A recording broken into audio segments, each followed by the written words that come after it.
Já sabe traz Lomba a tomar lugar evento carnavalesco, este Festival de Tumba Aruba 2024 na Balashi Garden.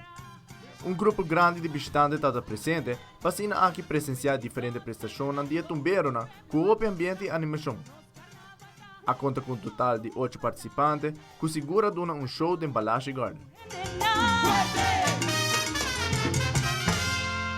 Por di inizio di creación, ser supremo atramundo y bache un barranca.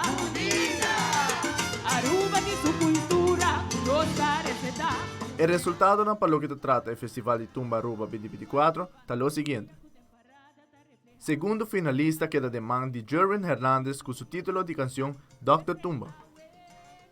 Primeiro finalista queda de mão de Richard Kwan com o título de canção Tras de Barricada.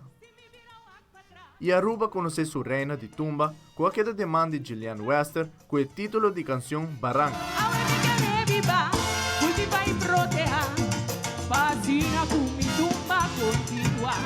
Minuting palavra para expressar esse sentimento aqui, minuting. De verdade, verdade. Que honor.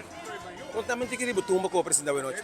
Well, mi tumba é uma barranca, e tá expressar que nos tumba tá uma barranca, então não tem nada para quebrar, então nós temos que seguir com ele. Well, Aruba por seguir esperar mi tour caminhar, em tour festival, tour fiesta, evento, mitei.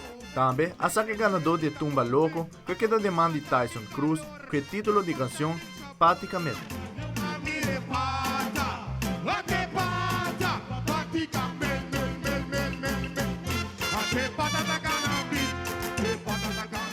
Essere parte di co canta malo passo buono, no, mi da chiede ora mi bisogna come da bai tu malloco, mi sa che tu malloco però mi bisogna mi deve essere buon.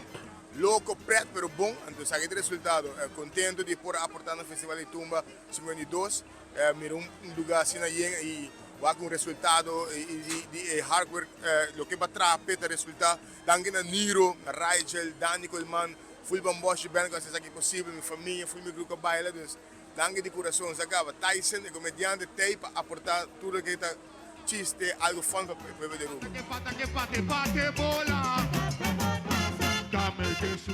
Ambiente bem natura tumberona, que segura agradecer o Festival de Tumba e o Carnaval de Aruba.